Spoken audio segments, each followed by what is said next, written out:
Welcome to the Too Busy to Eat Show. I'm Greg Zaffalato, the host of this show. Today we have Chris Freytag on the show. Chris has built an amazing business of helping people, just honestly pouring into people to help them become healthier. And she has a online platform on a website called Get Healthy You. And then Get Healthy You is her membership site where people can come and basically get workouts where they can do them anywhere in the world, really, if they have access to the internet. And it's just an amazing platform. To hear her story where, she raised 3 kids. She built this amazing business. Along the way, she wrote 7 books. She's been on TV for 15 years. She is, it's just motivating to listen to her talk of how she was able to do this. So get ready for a great interview. And after the interview, after you just love it and you fall in love with Chris, make sure you make a comment or leave a review about the Too Busy to Eat show. All right, let's get to the show. Well, welcome, Chris. I'm so excited to have you on the Too Busy to Eat show. Thanks for taking the time. Thank you for having me. And it's so exciting to interview you because everything's so bright and shiny. You're just looking at you. I'm all encouraged. That's great. That was my hope. It's bright, happy, positive. Yes. It makes a difference. Mindset on how you approach the day, the hour. Yeah, it's fantastic. Your feng shui, Yes. That's right. Yeah. Well, I've been excited to interview for a while.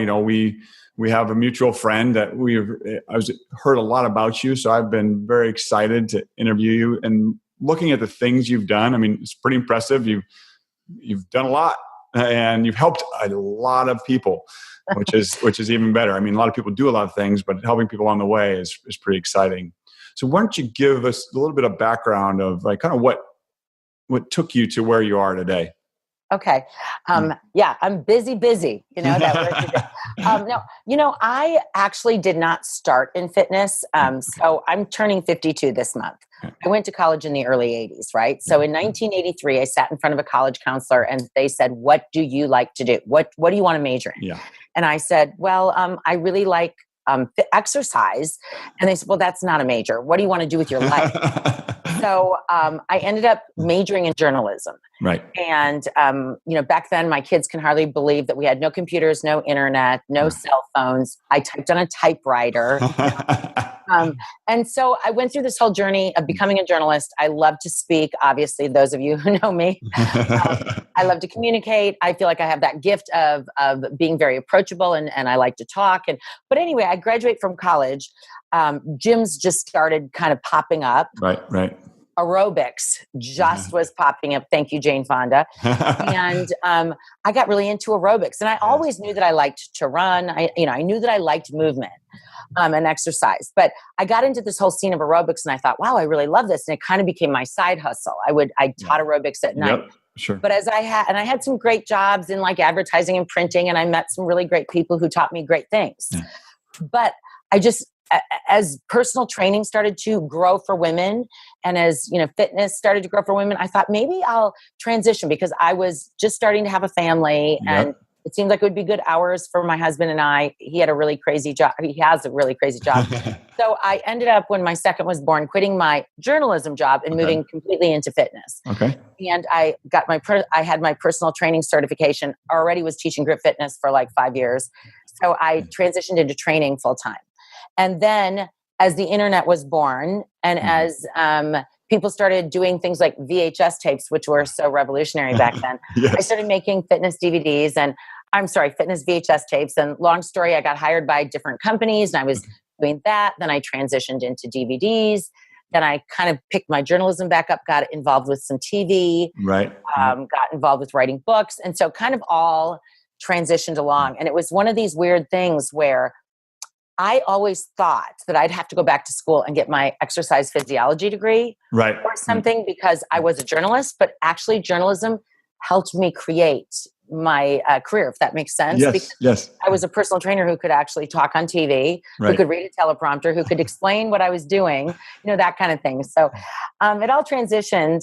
And still my love, my heart and soul is group exercise. I love it. Yeah. And you still do that. You're still doing with all the things you're doing. You're still doing. That's great. And people ask me all the time, like, why are you doing that, Chris? Why do you get up out of bed at 4:30 in the morning to go teach a class? And I'm like, because that's what fills my bucket. Yeah. Yeah. That's how I work out. I am motivated by others. My tribe, my community, my people, that I work out with every day in my classes. That's what drives me and keeps me going. Yeah. So that's the foundation that continues and allows you to do all the other things you're doing. Yes. Yeah. So you went from your journalism job to the group fitness, aerobics, but then, you've written 7 books, you've been on TV for many years. How did some of that come into play? Well, I shortened up some of that in the description I was telling you. So I love to be educated, obviously journalism, right? I love education. So education was always really important to me, still is. So I'm always like, tell me more, help me understand the body. Like as a personal trainer, it was always important to me to really get deeper into the knowledge. Yeah. That's something that drove me. But how did I get involved with that? Well, I had a couple of things that happened. One of the things, this is kind of interesting. I went to our local TV station. I knew one of the guys who represented some of the talent there. And this was back 15 years ago. And I said to him, I think health should be on TV. I was just starting to see on the big news shows like the Today Show, they were adding health segments. Right. And so I said, let's go to the NBC station and pitch a segment. And he said, all right, I'll do it with you. So he, being an entertainment lawyer, he worked with a lot of people in news. Yes. So we went to the station, we proposed this segment, and the TV news director said, well, maybe let's just try it. We'll let you try it once. And if it works, it works. If it doesn't, forget it. So I showed up one Monday morning and did this segment, and they got good reviews. And he said, well, all right, come back next week. And then come back next week. So I've been doing it for 15 years now. Wow. At our local NBC station. Yeah. So that kind of elevated me, at least my brand and my name. Yeah. And I did it for free forever. Yeah. And people would say to me, wait, again, why are you getting up and doing that for free? Because it was free advertising for me, for my, my name and my brand. Yeah. Also, I was able to, through making a fitness VHS tape, seriously, that first VHS tape that I made that I financed myself and had my girlfriends in the background. I made this tape. I got it into a fitness catalog back in the day when they were only catalogs. That's how you purchase. And this woman was super nice. And she said she was the biggest catalog for fitness VHS tapes was actually in Minneapolis, if you can believe that. Wow. Which is where I live. You're right there. Yeah. And so I went to her and I said, I'm a local talent. I'm brand new in this industry of making videos. And she said, I'll put your VHS tape in our catalog. Yeah. And through that VHS tape, other companies found me. Yes. And started hiring me to do their videos. Right. And so I started working for other large corporations, one of which was Rodale Publishing. Yep. And I started doing fitness DVDs. Then it transitioned to DVDs for Prevention Magazine. I started writing for them. Then I was a columnist.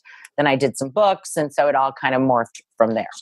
So really if I'd say your big break was that just trial run on the TV station that blossomed from there. Yeah, it was kind of that trial run and making my own VHS tape. But I did those two things at about the same time. Yeah. Yes, so you always say hard work or luck is, hard work and preparation. Yes. Finding the right time, right? And you have to put in the time. Yeah, you have to put in a lot of time and effort to get lucky. Yeah, and get the breaks, which we know it's not. I mean, the hard work is where it comes in, but you do have to get some breaks, and that's pretty exciting. This whole time you're on TV, you're writing books, you're doing all these fitness. You also have a pretty full family. You have 3 kids. You had 3 kids you raised, and I mean, you still have 3 kids, but they're I think I do. And I'm sure they come back periodically. Yeah, they do. They're all grown. One left in college. He's finishing, but all grown. But yeah, life is busy, and that's the thing is I've always tried to explain to women, and my market is women. So, I learned early on in marketing and working with, different people throughout the course of getting my full business going was that you have to find your niche because you can't please everybody and you can't be everything to everybody. Yeah. And I started really realizing that I had a connection with women because being a female trainer, I could really deal with some of the issues that they were dealing with, whether it was kid problems or work problems or emotional problems or bodily, stages of your life, whether you're having babies, you're post-baby or you're menopausal or whatever it might be. Yeah. And so I felt like I could really relate. And so I have really honed in on that female market. Right. And my market has kind of aged with me. So, as I've gotten older, like when I was having babies, I was really, dealing with moms and new Sure. moms. Right. Now I'm really dealing with those women who are perimenopausal and menopausal and saying, now I'm in my 50s. Now what? Like my body hurts and now it's not quite the same. And how do I still stay relevant? And how do I still stay happy? And what do I do next? And so I kind of have ebbed and flowed my market with, what I'm doing. But back to what you were asking me. Tell me again. Well, I was going to, I want to go with that, and then I'm going to come back to what I asked you because okay, pretty exciting. because I totally segued. It really, but this is great. It's how it makes it a good get to know you really what behind the scenes and how you got to where you are.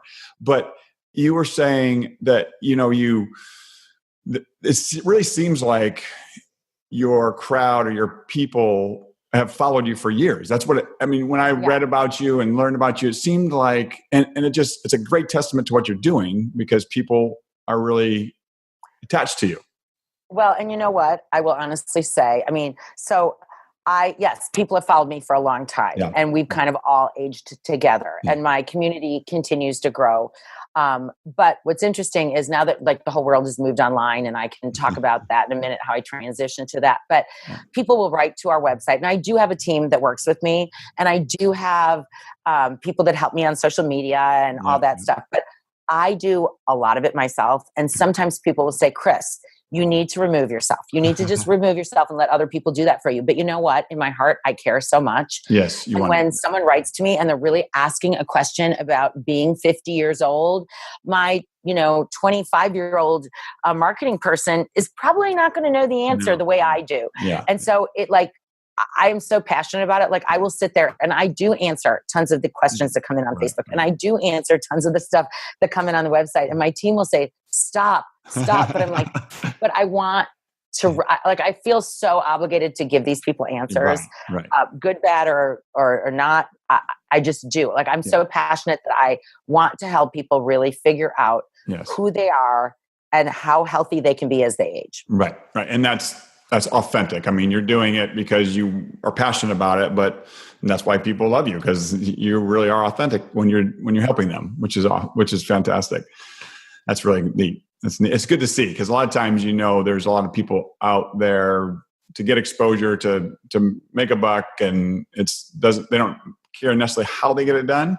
So it's nice to see that you really care about the people that are in your community or your tribe. Yeah. Yep. So going back, my question was you did all this, and you had at the time, when you were getting going, you had a young family. I mean, how did you manage all that at once when you're building your career and raising a family? Well, I think every man and woman would say, there's challenges, right? There's challenges at every age. And even now, I have a couple younger sisters that have little kids. Yes. And I keep reminding them, little kids, little problems, big kids, big problems. So the things change. My kids don't need me every day or every minute, but the things that they need me for are a little bit more emotional or bigger issues. And so you still never, ever lose that whole parenting thing. Yes. But, when my kids were little, it was all about managing time. You have to become a very good manager of time. We had a very focused, I'm a very disciplined person. Okay. So we had a very disciplined schedule of making sure, and it was like using my community, okay, I'll carpool on this day, you carpool on this day. My friends would help me drive to hockey or dance, and then I would pick up the slack on a different day. My husband of 28 years is amazing. I mean, he has always been knee deep in the trenches also, and super helpful. And he has a really crazy job, and I have a crazy job. I used to travel a ton. And so we would just, divide and conquer was pretty much our mission. But there were times where, and I talked to women where it pulls at your heartstrings, where, that you're not doing, you missed something, or you screwed this up for your kid or whatever, but you do the best you can. Right. And I think that's where it always comes back to. And as we parents, I remind moms all the time, if you're at home with your kid all day, I think it's awesome. But if you're away from your kid, you are still influencing that child all the time, because it's quality, not quantity. Right. And so you still are that child's parent. Yes. And then, in that too, you have to, you're pulled in so many directions. You're pulled by your family. You're pulled by business, trying to grow your career. I mean, but you have to survive. You have to have some balance in life. Well, How did you have some things you did or tactics you did use to maintain that balance? So a couple of them. First of all, I do a lot of corporate speaking on wellness. And one of the things I always talk about is life balance is ridiculous. Forget it. Throw it out the door. That's the dumbest thing ever because you beat yourself up trying to be balanced. And life is so not balanced. Yeah. Life is about passion. And whatever is happening at that moment is what's going to take your attention, right? I have never felt guilty about shutting the doors when I'm reading a book or writing a book and telling my kids, you can't talk to me for the next day. Goodbye. Close the door. My husband takes over, that kind of thing. Now, if something tragic happened, I would open my doors and of course I'd be all in. I mean, I use that word all in. Like you have to be all in. Like when I was with my kids, I was all in. When I had something going on at work, I was all in. Yeah. So you don't really have this perfect balance. You kind of go where you need to go at the time. And so, if something special was happening from one of my kids, I would not miss it. But if I had something big happening at work, and let me just say, sometimes those things segued and I'd have some horrible, emotional times where things went great, things went wrong, whatever. Right. But you did the best you could and you kind of let your attention go where it needs to go. Yes. So that's how I felt. And I will say, being my own boss, I have for like the last 15 years or more, I'm in charge of me. So like I can take a time at 3 p.m. to go pick up a kid after school, but then I might be working at 8 p.m. on my computer. Sure. Yeah. But it seems like way you did find a balance is that you focused what you need to focus on, you focused on. So you were in your business. And then if you were with your kids, you're with your kids. I mean, that's I will say the one thing that I use as a tip a lot of times. So this was something that saved my family. Was we have this thing called the whiteboard, which is like a dry erase board, right? Okay. And we have it in our mudroom, back hall, whatever you call it, where all the coats and the boots. Remember, I live in Minnesota. Yes, that's right. You need hang. And so this big whiteboard, and it had 7 lines. So it had 7 linear sections, and across the top it said Monday, Tuesday, Wednesday, Thursday, Friday, Saturday, Sunday. And every Sunday night I would fill it out and color code it. Okay. And my husband and I would kind of go through and we go, okay, here's what the week looks like. So mom is teaching class at this time and dad has to leave for a meeting here and she has dance here and we have hockey practice here and every day. And so my kids, from the time they could read, would look up at that whiteboard every day and go, okay, I have hockey at 4:30 and Mrs. Smith is driving. Okay, mom is going to leave the house at 5 in the morning on Tuesday. So if I need to ask her something, I need to ask her on Monday. Wednesday, this is happening. And we literally lived by this board for 20 years. Wow. Yes. It became a family joke where someone would say they were doing something. They go, that's not on the board. It's not, you can't do that. It doesn't count. Unless that's right. We've been doing the same thing, not as long, about 7-8 years, but we got this great calendar thing from Pottery Barn and it is amazing. It's amazing. Really does help organize life. And that 10 minutes or 15 minutes every Sunday night to fill it out. Saved me hours of time and heartache throughout the week. And it also gave a sense of respect in our family, I felt like, because what it did was they would look up the schedule and say, well, mom has a meeting or mom's going to be doing this. I can't bug her during that time. And they respected it. Whereas I did the same thing. Like if you have hockey practice starting at 6, of course, I'm going to make sure you get there. Yes. Respect me, I respect you. It was a give and take and you knew going into it who was doing what, so you could make adjustments and honor each other along the way. That's pretty neat. And actually, when we became empty nesters, we both looked at each other and go, oh my gosh, what do we do with the whiteboard? It's like empty now. And it's kind of sad. It still hangs there. We don't take it down. Yeah, no, it's you have to keep it then you'll have, then we'll have grandkids coming in, then you have that next phase. Yeah. Maybe in a few years, but down the road.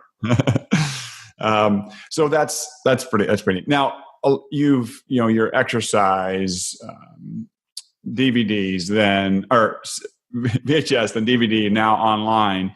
That journey, it took you to what you have now today, which is Get Healthy You, and then Get Healthy You TV, which is, it's just it's an evolution from the VHS tape to what is happening today. But you're helping the same type of people. You're doing the same thing. It's just now on a different platform. Yeah. And it's been really interesting for me. And I guess it's been good to have these millennial kids who can really help me through all the tech issues. Yes. Yeah. But when websites came to be, when the internet started, I remember Katie Couric saying, "Hey, everybody, on the Today Show, there's this thing called the internet," And I was probably one of the first fitness professionals to put a website up. And back in the day, it was more like a resume, right? It just was a stagnant page. Yep. Here I am. Yeah. Yep. You put it up and you walked away. You didn't have to do anything. So I started like that. Then I started blogging when blogging started. And it was like, oh, well, I love to write and I love to communicate. Yes. So I just started writing. And then it kind of morphed from there. Well, then it became where you couldn't just write once every 3 weeks. You needed to put like one article up a week, which then became one article up a day, which then, kind of evolved. And so I hired one or two people to kind of help me out. And then it just kind of evolved to this team of, I have 4 full-time employees that help me on the Get Healthy You side. And then I have a marketing team that helps me on the Get Healthy You TV side. But so I kind of evolved into this world of online blogging, if you will. And then this thing called social influencers started happening, right? Where it was like, now you don't have to just take out ads or you don't have to try to make money doing different things in fitness, like being sponsored by a product. You can actually be a social influencer where you write about brands or you write about your experience or you write. So that's become a big part of my business where brands come to us and say, "Hey, do you want to talk about our product?" And we still, and I am still very authentic. Like if someone comes to me and says, "Do you want to talk about my fat jiggler?"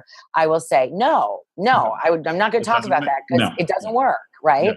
So, we're really careful about that. But then with the workouts, I slowly was kind of getting away from doing workouts for other people because what happens is when I'm making all these DVDs for other people, I don't own the content. And so it was kind of getting to that point where it's like, I need to own the content. But my kids kept telling me, "Mom, no one's going to have a DVD player by 2017. And I'm like, are you kidding me? How could that happen? So I started learning about the world of streaming a couple years ago. And I decided I'm not going to make DVDs anymore. I'm just going to go full force into the streaming world because that's where things are going. I started Get Healthy You TV 2 years ago. I front loaded it with content. I was killing myself making content. Then I started adding other trainers. And now we actually do a live workout every Monday. So every Monday morning at 9, we do a live workout and then it goes into our members' accounts. So every Monday they get it. They don't have to watch it live. They get a new workout. But where I was going with this was, 2 years ago when I started the business, I had to explain to women my age. Like they'd say, "Chris, what are you doing?" And I'd say, "Well, I'm running a streaming service." And they'd be like, "Huh? What?" And I have to go into this whole thing about, well, it means you have the internet. And then now all I say to people is they're like, "So what is Get Healthy You TV?" And I'll say, "Oh, it's a streaming service for workouts." And they go, "Oh, great. Yeah. How do I get, well, how do I sign up? They know what it is. They know what it is. Yes. Because it's so evolution of technology. Yeah. No more DVDs or VHS. No, it's all streaming. That's exciting though.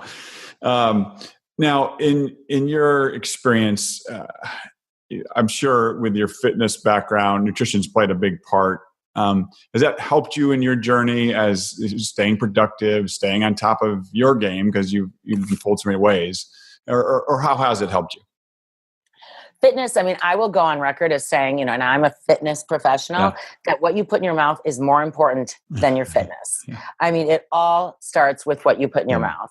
And luckily, I grew up with a mom who was really into healthy eating. She was really into it. I started, loving healthy eating and was interested in it.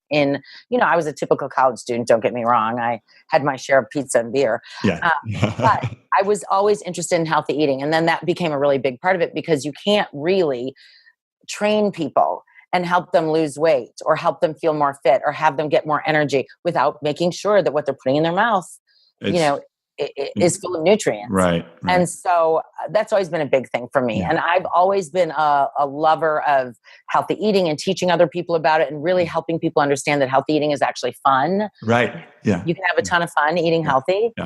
And even with little kids, there's a lot of pushback, right? You have 2 kids, they're like, "No, I just want some Doritos," or "I just want all the other kids are eating this," And I was by no means, the person who said, no, you can't ever have a donut. Of course, I let my kids, but I kept educating them. I kept educating them on this is a carb, this is a protein, this is a fat, this is why you need this. This is how your body reacts when you're exercising. And so now to see my kids in their 20s, after all the pushback throughout the years, they're all three of them are very healthy eaters and very into nutrition.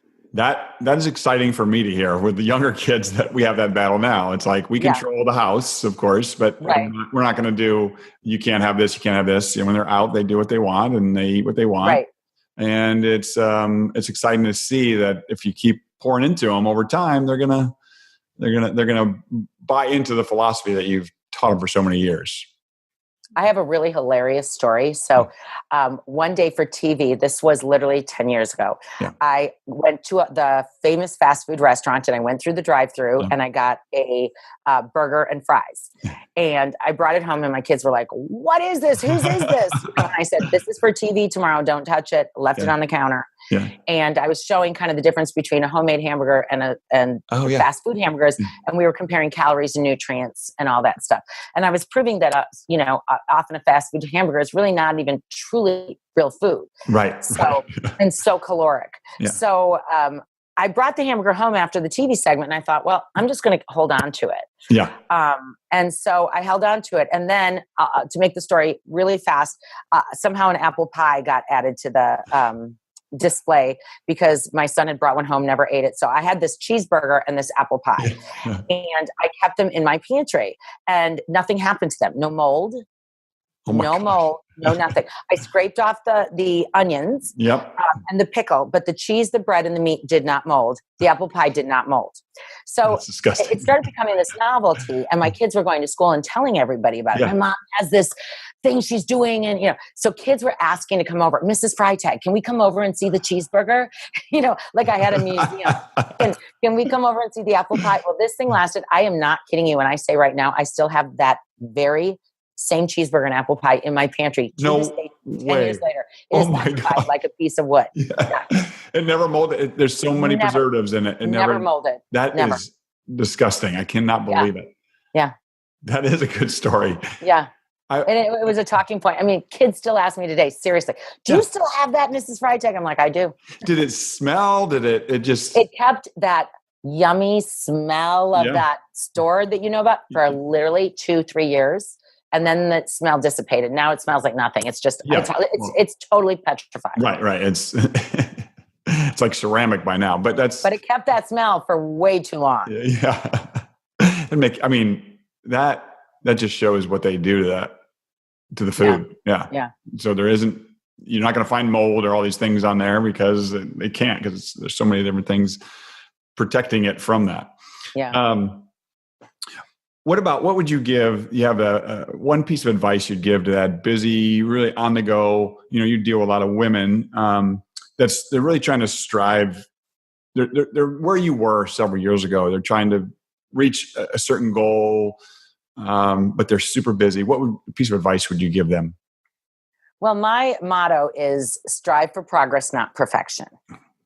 I'm a recovering perfectionist. I always wanted to be perfect when I was younger. And I really realized that perfection leads to disappointment and that there's no such thing as being perfect. And it's really just such a horrible standard to hold yourself to. So let yourself be human. Being a little quirky, being a little off some days makes you completely lovable and relatable. So that's first what I say to women, because just life is not perfect. But second of all, the first thing I always say to women is, tell me your goals. But tell me your deep goals. Give me your whys deep down. What are you striving for? Because people will say to me, oh man, I had somebody tell me group fitness is horrible. Don't do group fitness because you'll never reach your goals. And I'll say, oh, well, what are your goals? And then they sit there and go, well, I don't know. And I go, well, what are your goals? Well, I just want to have more energy and feel more fit.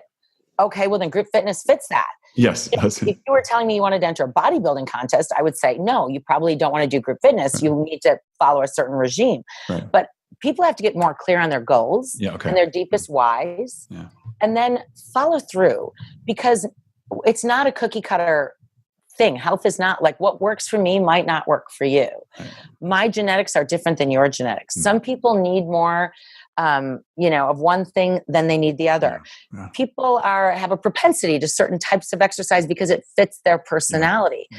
So go with what you like, because what you like is what you will stick with. Yeah, that's great. If someone told me when I was a kid I needed to be a swimmer, I would have long ago given up fitness, because I don't like to swim. Right. I don't like it at all. Yeah. And so, I found what I liked by exploring. And I think that that's the key. But also for women too, I think it's really important to accept yourself for who you are. Like when I was in my 20s and 30s, it was super easy to stay buff for me. Not that it is for everybody, but like I could lift some weights and, I could get a real good bicep going.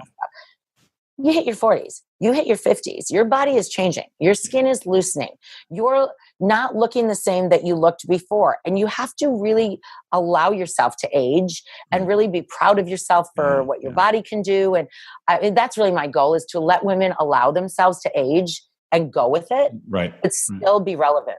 Yeah. You can still look great. You can still feel great. Yes. You can still do fun things, but you just have to change your approach. So I go back to that. The other thing, Tony Robbins, be strong in your decisions, but flexible in your approach. Right. That's great. That is really fantastic, because I think people, we try to, want to fit a certain image or chase a certain image, but you've got to adjust as you go. You have to adjust and be realistic about it, and then stay committed. But you got to know which direction you're going to. Right. Stay committed to your decisions, but just be flexible in the approach. Because if I was still exercising the way I did when I was 25, I would be so injured. I mean, I still have injuries, women ask me all the time, well, how come you're never injured? I'm like, are you kidding? My shoulder hurts, my knee hurts, my ankle hurts, it all hurts, but in a good way, because the other alternative is not moving. Yeah. And then there's tons of problems that come with that. Yeah. Right. And that's, those have their own issue, which is not a good alternative. No. Not a good one. No. Well, this is fantastic. So if somebody wants to get in contact with you or learn, check out your workout videos, the best place to find you? You can go to GetHealthyU, the letter U.com, or GetHealthyU TV. You can email us and we'll answer. Typically, like I said, I literally see a lot of the communication that comes by. We give lots of good deals for the first year of membership for GetHealthyU TV. We give a deal for $20 for the first year. Oh, wow. That's great. People go like, what? Why are you doing that? But it's all in the marketing plan. So we give you it for the first year, it's $20. And then following year, it's $134, which is $11 a month. Right. Which is great. Which is still nominal. But so that's what we do. But so contact the website. Come, I'm on social media every day, Facebook, Instagram, all of them. Everywhere. And is it the best, the Get Healthy You is where they find you? Yep. Or Get Healthy You, or you can search Chris Freytag on Instagram or Facebook. That's your Facebook, Instagram is Chris Freytag. Okay. Yeah. Well, that's fantastic. I can't thank you enough for your time. I'm so glad we got to get this to work, and I appreciate your time and the insights you gave us on your journey and how to help. You're helping others, reach their goals too. Yeah, it's fun. I tell you, I my alarm goes off at 4:30 in the morning, and I'm like, oh, what am I doing? Have you ever done that? And then you get up and you keep moving, and you're like, this is awesome. This is it. This is it. Yep. You got to get that first step going, and then it's all good. It's all good. Well, thank you so much, Chris. You have a wonderful day. I thank you again for your time.